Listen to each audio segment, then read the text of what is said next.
chose que je te demande, c'est d'accueillir mon amour. Oh, bonjour à vous, chers choisis de Jésus. Est-ce que vous vous familiarisez avec ce titre-là, d'être choisi de Jésus?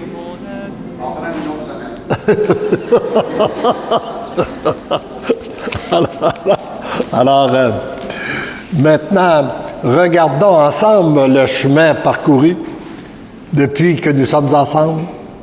Nous avons d'abord pris conscience que c'était Jésus qui nous rassemblait.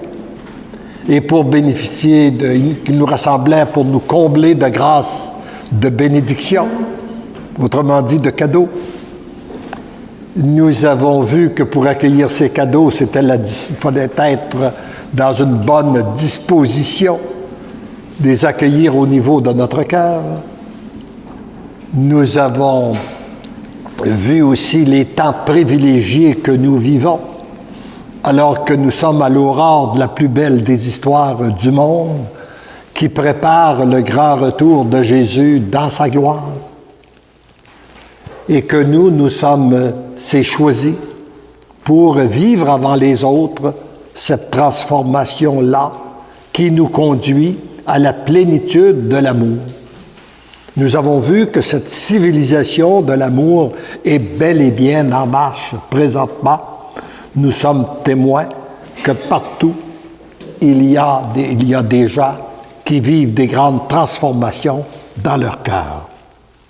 Nous avons vu aussi que pour entrer dans cette nouvelle civilisation, nous avions besoin d'être purifiés.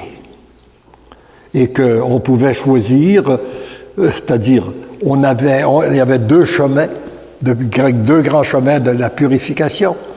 Le feu de son amour, à l'intérieur duquel se retrouve le sacrement du pardon, et le feu de la souffrance.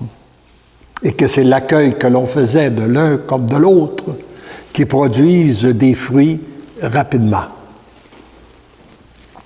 Et nous avons vu les différentes relations qu'on pouvait avoir avec notre Dieu, soit d'Alibi, un Dieu qui est en haut, qu'on croit, une relation d'alliage où on est très près de lui, mais qu'on veut conserver notre identité, ou une relation d'alliance où nous sommes fondus dans le plan de Dieu.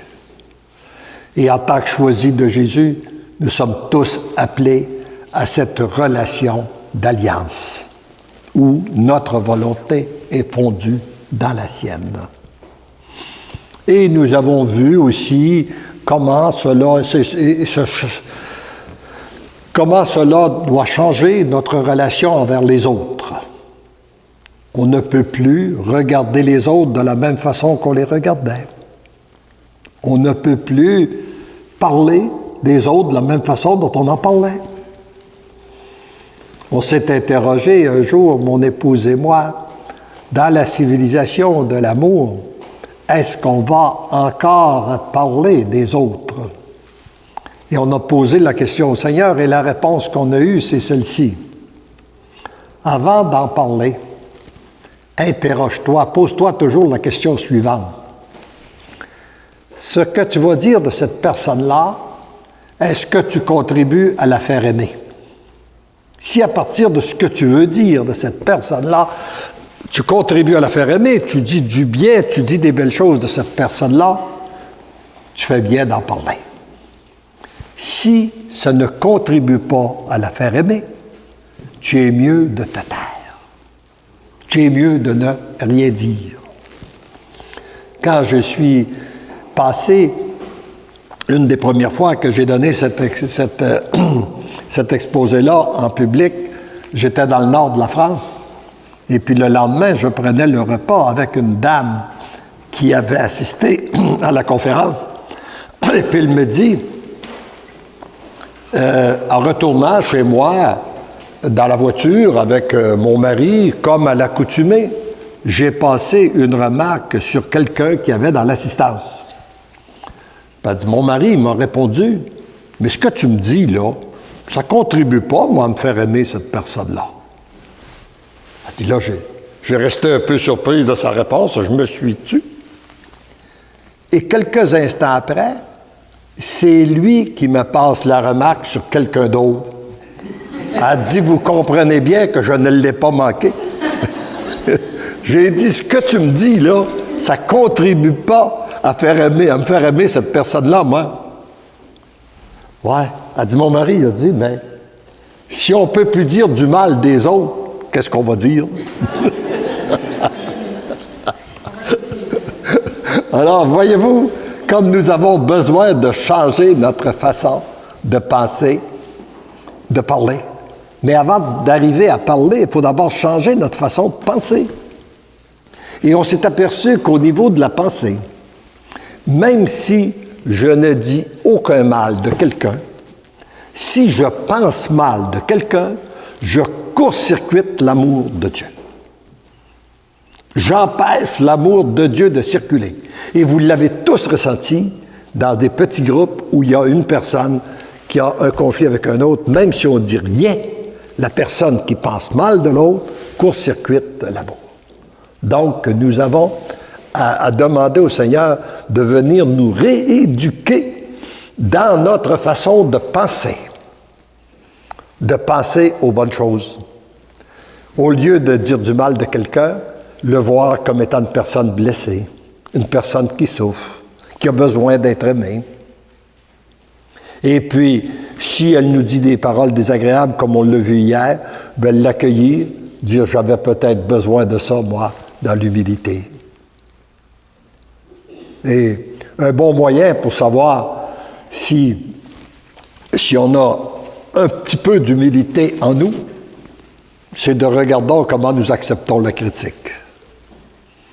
Si nous sommes capables d'accueillir une critique de quelqu'un sans se défendre,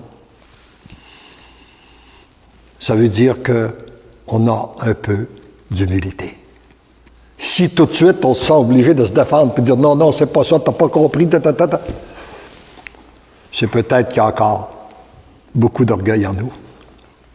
Alors qu'on a encore du chemin à faire au niveau de cet orgueil-là. Quand j'étais au sujet de l'orgueil, je vais vous donner immédiatement une expérience que j'ai vécue le 2 janvier 2003. Je suis chez les servantes du Saint-Sacrement, comme à l'accoutumée, à la messe de 8 heures. Et ce matin-là, par exception, le prêtre ne fait pas d'homélie. Et la lecture du jour, c'est le baptême de Jésus par Jean le Baptiste. Alors, il y a une dame à l'arrière de moi que je connais de vue comme étant une grande priante. Je la vois à la chapelle, toujours en contemplation. Je ne connais pas son nom, je ne lui ai jamais parlé. Elle est à l'arrière de moi, elle me met la main sur l'épaule, puis elle me dit, demandez à Jésus pourquoi il s'est fait baptiser. Quand vous aurez la réponse, vous me le direz. J'ai resté surpris. J'ai dit, mais est-ce que c'est une curiosité ou si le Seigneur veut me donner un enseignement? Puis comme j'ai appris, comme on l'a vu hier, que le Seigneur passe à travers les personnes, bien, peut-être qu'il passe à travers elles pour me donner cet enseignement. Bon, j'ai dit, Seigneur, de toute façon, tu es là devant, là. Si tu veux me donner ta réponse, moi, je l'accueille. Moi, je ne m'étais jamais interrogé. On a vu ça, Jésus s'est fait baptiser par Jean le Baptiste. Pourquoi? Je ne t'ai jamais posé la question. Alors là, ce qui a monté en moi, c'est que Jésus, comme il est allé comme s'il était uniquement un homme. Dans l'humilité, il est allé voir un autre homme pour se faire baptiser. Et au moment du baptême, le Père, voyant le geste d'humilité de son Fils Jésus, a ouvert les cieux et il nous a révélé qu'il était totalement Dieu, en disant « Celui-ci est mon Fils bien-aimé, en qui j'ai mis tout mon amour, écoutez-le. » Et par cet enseignement-là, par ce geste-là, Jésus veut nous enseigner qu'à chaque fois que nous descendons dans notre humilité, le Père vient révéler une partie de sa divinité qu'il a mis en nous. Alors, après l'Eucharistie, j'ai partagé ce que j'avais reçu avec la dame et nous sommes demeurés un certain temps en adoration. Quand j'ai venu pour quitter, elle était encore là. Probablement qu'elle était plus priante que moi. Mais elle m'a dit, ce que vous avez reçu, je veux vous confirmer que ça vient réellement de Dieu. Ah bon, j'ai dit, il ne faudra pas que je le perde. Alors, quelque temps après, j'ai dit, je vais l'écrire. Et en l'écrivant, le Seigneur a profité du fait que j'avais un papier et un crayon pour continuer à m'inspirer en disant, mon cher tout petit, je veux que tu continues à méditer et à prier sur cet enseignement, car il vient résumer le point fondamental des 3 volumes pour le bonheur des miens, mais choisis Jésus. C'est la base sur laquelle va se construire l'Église nouvelle, la société nouvelle. Le premier péché des anges et des hommes fut l'orgueil. Et l'égarement du monde s'inscrit toujours dans le même péché, l'orgueil. Regardons la civilisation du 20e siècle. L'égarement que nous avons eu, le grand mouvement d'apostasie, c'est d'abord à la base d'orgueil.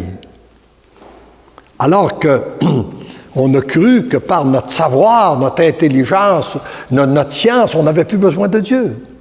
Alors qu'elle doit être au service de Dieu. Voyez-vous, encore une fois, et à chaque fois, c'est toujours par notre orgueil qu'on s'égare. Et c'est aussi à cause de notre orgueil que très souvent, nous souffrons. D'ailleurs, je me suis demandé, un jour, j'ai fait une réflexion, puis je me disais, on demande d'être guéri. On demande toujours au Seigneur de venir guérir nos blessures. Puis un jour, je me suis demandé, mais si c'est mon orgueil qui est blessé, pourquoi je lui demanderais de venir le guérir? Ça serait peut-être préférable qu'il continue à le blesser davantage pour qu'il meure, mon orgueil, puis qu'enfin que je puisse renaître dans l'humilité. D'accord. C'est une réflexion que j'ai faite que je vous livre. Mais c'est sûr qu'on doit demander à Jésus. Je ne veux pas dire qu'on ne doit pas demander des guérisons, mais si c'est notre orgueil, je m'interroge si c'est bien qu'elle soit guérie. Alors, la civilisation de l'amour ne peut se construire que sur la base de l'humilité. C'est par l'humilité que les autres vertus prennent leur envol. De même que c'est par l'orgueil que le mal, sous toutes ses formes, est entré dans le monde. Vous qui êtes des choisis pour construire ce monde nouveau, vous devez remettre à la miséricorde du Père et porter au sacrement de réconciliation les multiples formes d'orgueil qui se manifestent en vous. Et elles sont nombreuses. On m'a dit en France, il y a sûrement autant de formes d'orgueil qu'il y a de sortes de fromages en France. Pour vous aider à comprendre un peu les différentes formes d'orgueil qui peuvent se manifester, on va regarder ensemble le cas de 2 personnes dans une assistance dans laquelle une parle tout le temps et l'autre ne parle jamais. Portons pas de jugement parce que les 2 peuvent le faire par vertu. La personne qui parle peut le faire par vertu parce qu'elle veut témoigner des merveilles de Dieu et elle veut aider les autres à découvrir Dieu dans leur vie.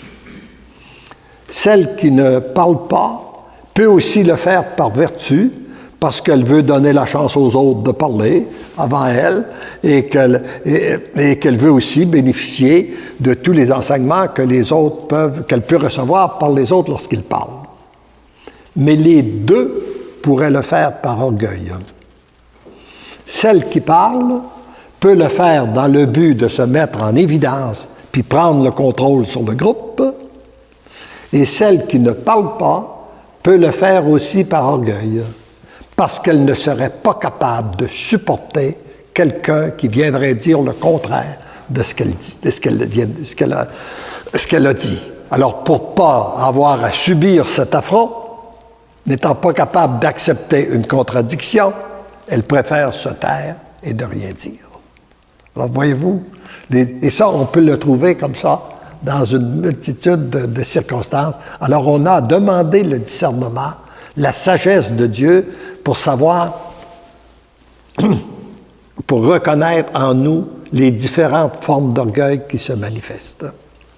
Et peut-être, je vous ai donné une petite piste en regardant de quelle façon qu'on accueille la critique, mais on peut regarder aussi quelles sont les causes de quelles sont nos souffrances, et regarder s'il n'y a pas à la base une forme d'orgueil à l'intérieur de ça. Bon, vous devez demander, mendier même à chaque instant, la grâce de l'humilité. N'oubliez jamais que c'est dans la profondeur de l'humilité que vous pouvez atteindre la hauteur de la sainteté. Je la répète. N'oubliez jamais que c'est dans la profondeur de l'humilité que vous pouvez atteindre la hauteur de la sainteté. C'est par l'humilité que vous pouvez accueillir l'amour, devenir des êtres d'amour. Vos gestes d'humilité attirent sur vous des torrents de grâce et d'amour. Divinement, je vous aime. Divinement, je t'aime. Hier, nous avons abordé le sujet au niveau de la famille. Pour Thomas, du couple, j'aimerais compléter les enseignements qu'on a commencé et que j'ai commencé à partager avec vous sur... Il y a un petit enseignement que j'aime bien donner sur la relation du couple, c'est ce que nous avons baptisé, mon épouse et moi, faire un mariage, avoir un mariage à trois. Là, vous allez me dire, attention, il y a des gens qui ont essayé ça, puis ça n'a pas marché. Mais il ne faut pas se tromper sur la troisième personne, c'est-à-dire pas la troisième, mais la première des personnes qu'il y a dans notre vie de couple, qui est Dieu. Et lorsqu'on décide de mettre Dieu à la première place dans notre vie de couple, d'ailleurs un jour, j'ai dit à Élisabeth, « Tu es l'être que j'aime le plus après Dieu. » Puis elle m'a répondu la même chose. Alors Dieu, ayant la première place dans notre vie, lorsqu'on met Dieu à la première place dans notre vie de couple, nous pouvons nous en servir dans nos communications. Et ça règle beaucoup de problèmes. Ça empêche beaucoup de discussions inutiles. Et voici comment ça fonctionne. Il y a Dieu, il y a Élisabeth, il y a moi. Alors Élisabeth, lorsqu'elle vient pour parler à Léandre, puis Léandre, il n'écoute pas, il ne comprend pas, le message, il ne passe pas. Elle arrête de parler à Léandre. De toute façon, ça ne donne rien de lui parler, il n'écoute pas. Bon. Alors elle arrête de parler à Léandre, puis elle parle à Dieu, pour que Dieu parle dans le cœur de Léandre. Et quand Léandre vient pour parler à Élisabeth, puis qu'elle n'écoute pas, que le message ne passe pas, il arrête de parler à Élisabeth, il parle à Dieu pour que Dieu parle dans le cœur de Léandre. Que Dieu parle dans le cœur d'Élisabeth. Essayez ça. Ça marche. Puis ça ne crée pas de conflit. J'avais eu un petit témoignage que j'avais trouvé amusant. Un jour, j'ai donné cet enseignement-là en Allemagne. Quand j'ai passé l'année suivante, il y a une dame qui vient dire, moi, à la suite de votre enseignement du mariage à trois, mon mari avait toujours l'habitude d'aller dormir avant moi. Et puis, je lui demandais de fermer les portes, il ne les fermait jamais.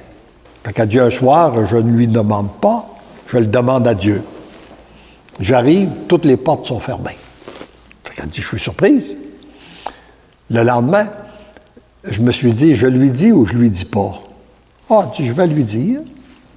Elle lui dit, et son mari de répondre, ça ne me surprend pas, parce que depuis que j'ai arrêté de demander de ranger les journaux après les avoir lus et que je l'ai demandé au Seigneur, depuis ce temps-là, tu les ranges.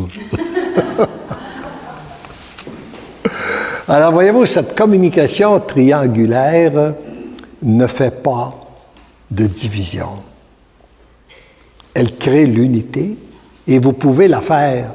On peut la faire en couple lorsqu'on est en couple, qu'on est marié, mais on peut la faire aussi envers toutes les autres personnes. On peut la faire auprès de nos enfants. On peut la faire après un compagnon de travail, peu importe les personnes. On peut le faire à l'intérieur de la communauté religieuse, d'une sœur à l'autre. Et tout ça, tu sais, c'est qu'on peut très bien faire cette communication qui ne crée pas de conflit. Alors, il y a un autre sujet que j'aimerais aborder au niveau de la famille. Quand on parle de la famille, j'ai remarqué qu'il y a beaucoup de grandes souffrances, souvent, lorsque une personne se convertit. Puis on a demandé un enseignement au Seigneur que je veux vous partager.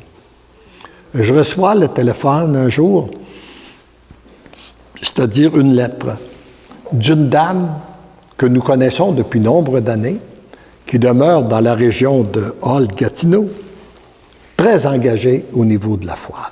Très, très bonne personne. Elle prie régulièrement, elle adore, elle est très engagée. Mais elle nous écrit pour nous parler de sa souffrance. Parce qu'elle dit, d'une part, elle était veuve, donc elle était seule. Elle avait un seul fils qui est devenu un homosexuel et la relation était éloignée, la relation était pas bonne, était à distance avec son fils. Il lui restait un frère et une sœur, son frère étant plus vieux qu'elle, qui s'était divorcé puis vivait en concubinage. Elle s'était brouillée déjà depuis longtemps avec son frère et la relation était très difficile. Elle avait une sœur plus jeune avec qui elle avait entretenu toujours une étroite relation. Mais pour elle, c'était sa petite sœur plus jeune qu'elle devait protéger et tout ça, qu'elle se sentait un peu dans un rôle de mère avec. Et sa petite sœur, s'était séparée, puis elle vivait en concubinage. Et là, elle venait de lui écrire une lettre de 5 pages de bêtises en lui disant « j'espère que tu as bien compris, je ne veux plus rien savoir de toi. » Ça, c'était la fin de la lettre. Alors, j'ai porté cette situation-là au Seigneur en lui demandant de nous donner un enseignement. Et vous le trouverez dans le volume numéro 3 ou numéro 104.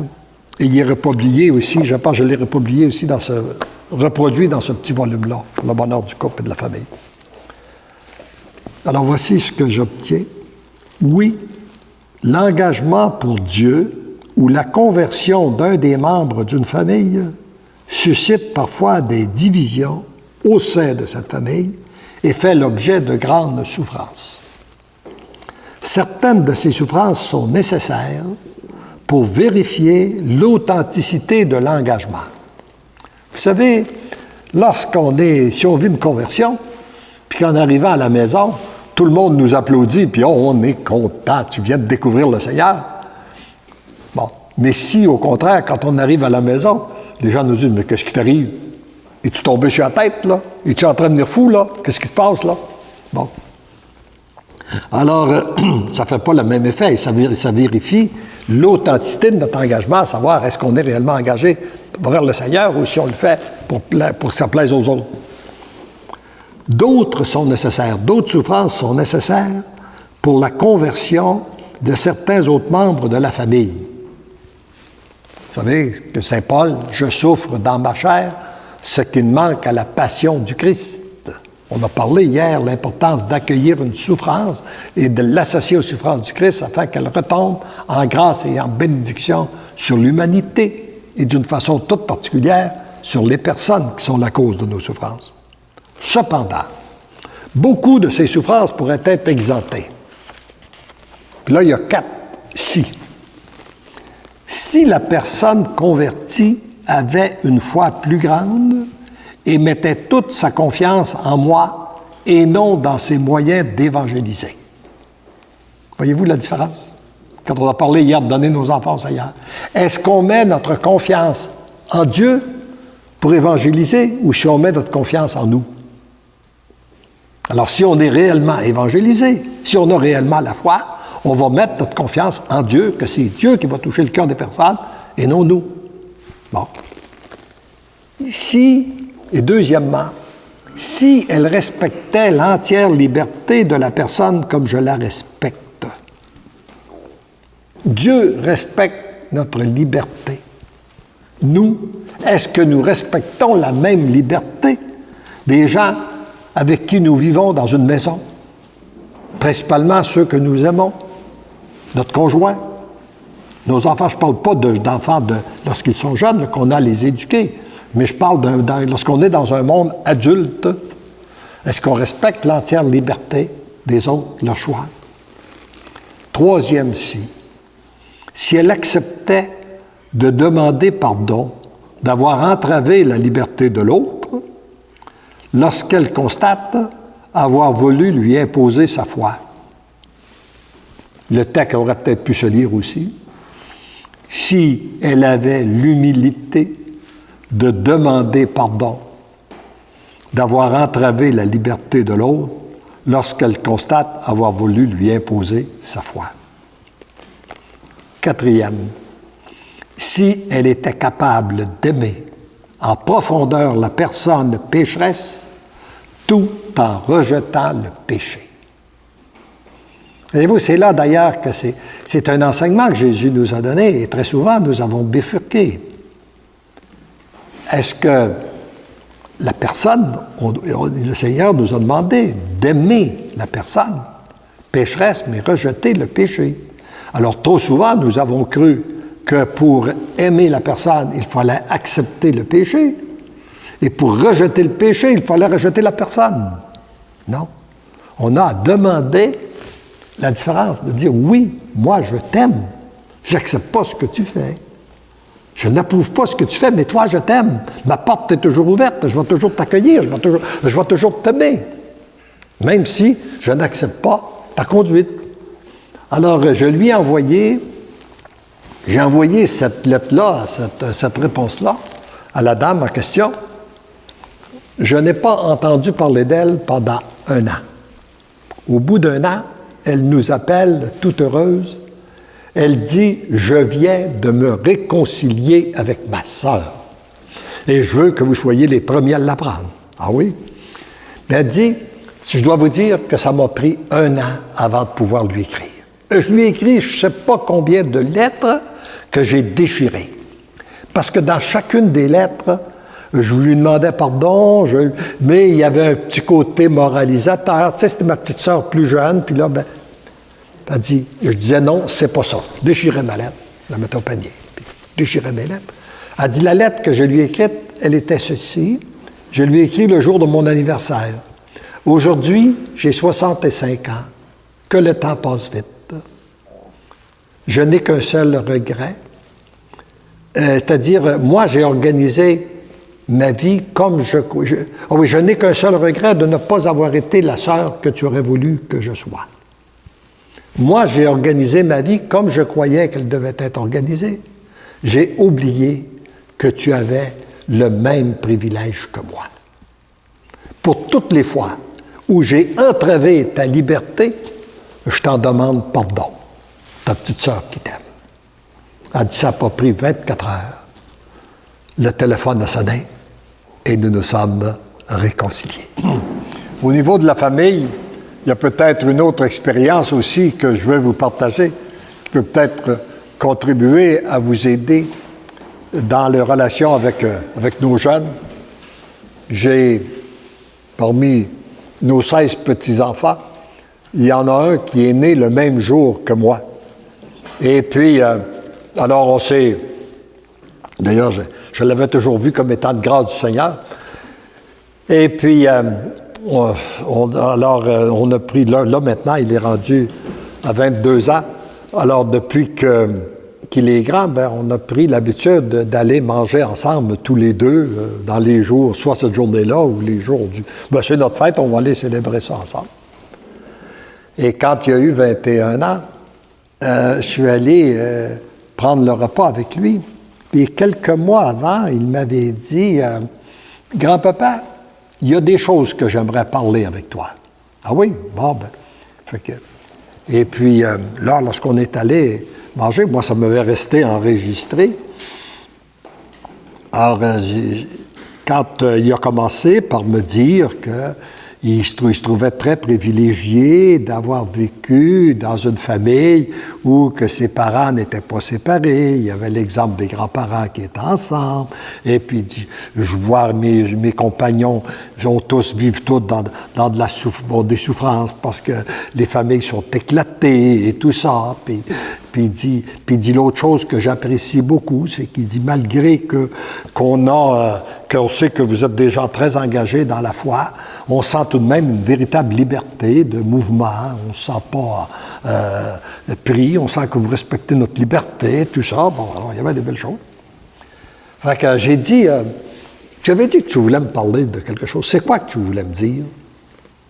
Ben oui. Il dit, je sais, il dit que ça te dérange si on va vivre avec notre, soit notre blonde ou bien non, notre ami, puis qu'on n'est pas marié, parce qu'il y avait un de ses cousins qui est allé vivre avec sa petite amie, puis une de ses cousines qui est allée vivre avec son petit ami, qui s'est marié depuis ce temps-là, par exemple. Ben. Et puis, il dit, je sais, il dit que t'aimes pas ça. Mais il dit, tu sais, là, grand-papa, là, faut que tu comprennes que c'est plus comme c'était dans ton temps.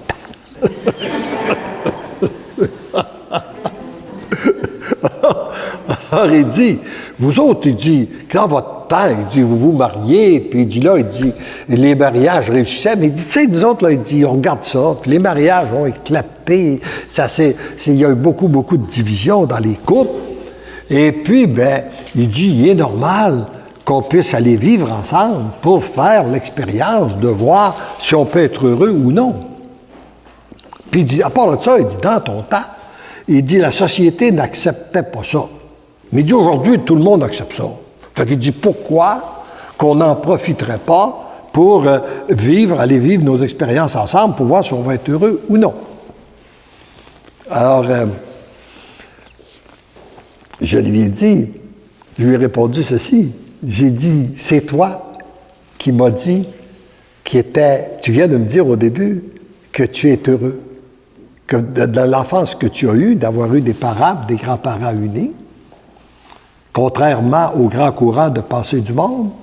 Et là, tu me dis, je pense, grand-papa, qu'on devrait faire comme tout le monde. Bien, si on fait comme tout le monde, on va avoir les mêmes souffrances que tout le monde. C'est un ou l'autre. Si tu as eu une vie différente, c'est parce qu'il y a des gens avant toi qui ont décidé d'avoir une vie différente du monde. C'est ça qui a produit. C'est ça qui a produit ça. Puis d'ailleurs, comme toi, les décisions que tu prends vont avoir une conséquence aussi sur tes enfants, les décisions. Lorsque tu me dis qu'il y a beaucoup d'échecs, tu as raison. Il y en a 1 sur 2, même plus que ça au Québec, je pense. Un mariage sur 2 qui a éclaté. Alors donc, c'est un risque. Lorsqu'on se marie, c'est pas facile, ça veut dire que c'est pas tout le monde qui va réussir. Mais j'ai dit, moi, je suis marqué par mon expérience professionnelle. Parce que pendant 30 ans, j'ai dirigé des gens dans la vente de l'assurance vie. Une profession très difficile où le taux d'échec est de 9 sur 10. Beaucoup plus grand que dans le mariage. Le mariage, c'est 1 sur 2. Mais là, c'est 9 sur 10 l'échec. 1 sur 10 réussit à persévérer dans le domaine de la vente d'assurance vie. Alors, j'ai dit, sachant que c'était une profession difficile, là, au tout début de ma carrière, il y a des gens qui venaient s'engager et qui me disaient, je sais que c'est une profession qui est difficile, voudrais-tu me donner la chance d'essayer? Je vais essayer si je peux réussir dans l'assurance, et lorsque j'aurai vu que je peux réussir, je persévérerai, et là, je m'engagerai pour de bon. Moi, je trouvais ça sage, je trouvais ça intelligent, et puis j'ai embauché ces gens-là. Après un certain nombre d'années, je me suis aperçu que tous ceux et celles qui étaient venus essayer, personne n'avait réussi. Tous avaient échoué. Ceux et celles qui avaient réussi étaient ceux et celles qui étaient venus s'engager, déterminés à réussir. Et si bien que les 15 dernières années de ma carrière, je refusais d'embaucher quelqu'un qui me disait qu'il venait essayer. Je lui disais, si tu viens essayer, pour moi, tu ne réussiras pas. Prends le temps de continuer à réfléchir. Quand tu seras décidé de réussir, tu viendras me voir, on s'en reparlera. Alors, parce que sinon, tu vas perdre ton temps, tu vas nous faire perdre le nôtre. Mais j'ai dit, si c'est vrai, pour une carrière, je pense que c'est encore plus vrai pour une vie de couple, d'être décidé de le réussir. Puis je peux te dire, nous qui avons plus de 50 ans maintenant de vie de mariage, si nous n'avions pas décidé de réussir notre mariage, il aurait sûrement éclaté. On serait sûrement, comme beaucoup d'autres, séparés. Si on a réussi à persévérer, puis qu'on arrive à être heureux, puis je trouve que c'est une grâce extraordinaire de pouvoir vieillir avec la mère, puis la mère de mes enfants, puis la grand-mère de mes petits-enfants. On a les mêmes intérêts, on a les mêmes choses, on arrive avec le temps aussi. On arrive à se mouler l'un dans l'autre. Alors, je trouve ça très, très heureux, mais c'est d'abord parce qu'on avait décidé de réussir. Et en plus de ça, bien naturellement, il y a toutes les grâces du sacrement de mariage qui viennent s'ajouter. Et lorsqu'on fait appel aux grâces du sacrement de mariage, elles produisent beaucoup de fruits. D'ailleurs, on a réfléchi sur les grâces du sacrement de mariage et vous avez des témoignages. Et lorsqu'on fait appel à ces grâces-là, le Seigneur intervient régulièrement. Mais vous allez me dire, oui, mais par contre, il y a beaucoup de gens qui se sont mariés à l'Église qui ont connu l'échec, pareil. C'est la réflexion qu'on a faite avec mon accompagnateur spirituel quand on a publié cette petite brochure-là. Bon, alors, c'est que c'est pas tout d'aller se marier à l'Église. Il faut accepter de vivre en conformité avec le plan de Dieu. Alors, si une fois marié, qu'on va à l'Église pour se marier et qu'après, on n'y retourne plus, puis qu'on se moque des commandements de Dieu et qu'on ne veut pas vivre en conformité avec le plan de Dieu, bien, les grâces ne joueront pas. Les grâces ne peuvent pas jouer. Pour que les grâces puissent jouer, il faut tout de même avoir le désir de demeurer fidèle à notre engagement et que Dieu soit réellement présent dans notre vie, dans toutes les sphères de notre vie. Mais je terminais ma conclusion avec mon petit-fils en lui disant, tu es libre, moi je te dis ce que je crois, je veux, maintenant tu as 21 ans, tu es un adulte, ta vie c'est toi qui vas l'organiser. Et on voudrait bien t'exenter les souffrances du monde. Mais si toi, tu veux prendre le chemin du monde, bien, sois assuré qu'on va continuer à t'aimer. On va continuer à t'accueillir. Et puis, on va continuer à t'accompagner de nos prières. C'est ce que je peux. Alors, maintenant, vu que je suis qu'on parle au niveau de la famille, on en a profité pour vous dire un mot tout de suite de cette petite brochure, ce petit livre-là. Grand-papa Léandre raconte. Parce que on m'a demandé de vous situer un peu dans les livres, j'en ai pas parlé. Vous avez les 3 premiers livres, là, Pour le bonheur des miens, mais choisis Jésus. Et puis, dans lequel le premier, c'est la relation d'intimité avec le Seigneur. Le deuxième, c'est la relation avec les autres. On va essayer d'en reparler un peu plus dans les prochains enseignements. Puis le troisième, ça se continue dans les deux enseignements, mais c'est aussi l'accomplissement de la promesse. Alors, ça nous permet de voir, de constater, il y a plus de témoignages pour voir ce que ça produit réellement quand on donne notre oui au Seigneur. Mais à travers ça, celui-ci, je l'ai trouvé amusant, parce que de quelle façon que le Seigneur s'est pris pour l'avoir, ce petit livre-là, c'est qu'un jour, on s'est aperçu, mon épouse et moi, qu'une histoire dans la vie d'un enfant, ça pouvait changer complètement son comportement. Nous avons un petit-fils de 6 ans qui commence à aller à l'école, et après quelques jours d'école, sa mère, qui est notre belle-fille, dit à Élisabeth, « Édouard ne veut pas du tout étudier, ne veut pas faire ses devoirs à la maison, il ne veut rien faire, je ne sais pas quoi faire avec ça. » Alors, comme il était au chalet, moi j'en profite, et puis j'ai dit, « Édouard, viens ici, moi j'ai une histoire pour toi. » Là, il vient. Là, je commence à imaginer une histoire, un petit garçon puis une petite fille qui commencent à l'école le même matin. Là, je mets que le petit gars, il aimait étudier, lui, puis la petite fille, elle ne voulait pas étudier. Pas qu'ils se reconnaissent que la petite fille, elle ne voulait pas étudier, puis elle ne voulait pas faire ses devoirs.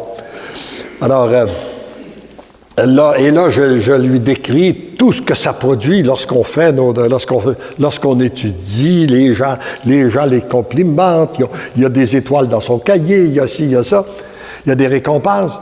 Puis l'autre qui ne veut pas étudier, de quelle façon, qu'est-ce que ça produit, toutes les choses négatives, etc., etc.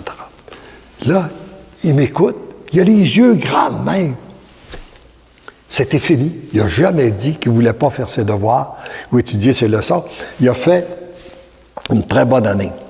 Et quelque temps après, nous partons pour un temps de repos et de prière.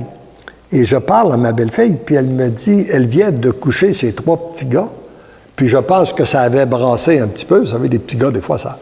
Et elle me dit, tu pars en vacances, là, tu pourrais pas leur composer une histoire pour qu'ils arrêtent d'avoir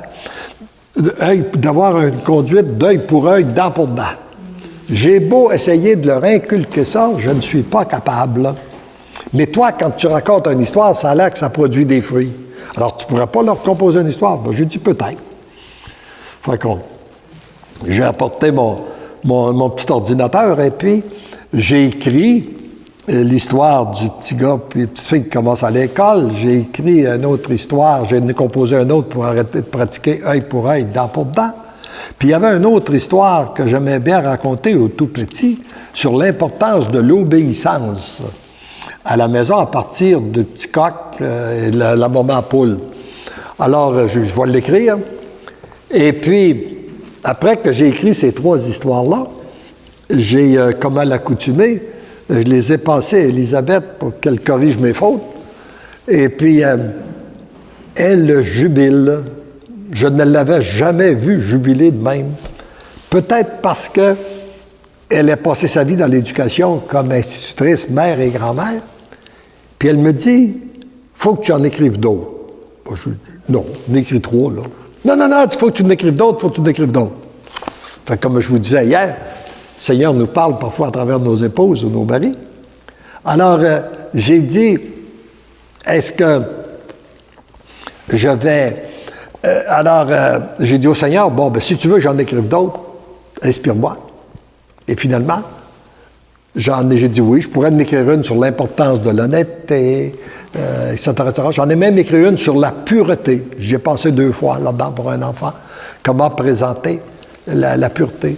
Et puis, finalement, ça a produit 15 images, 15 histoires que vous avez. Et la 13e et la 14e, si vous les lisez, c'est une sur la communion des saints et le ministère des anges. J'en raconterai peut-être un petit bout quand on parlera des anges. C'est du vécu avec nos petits-enfants. C'est pas...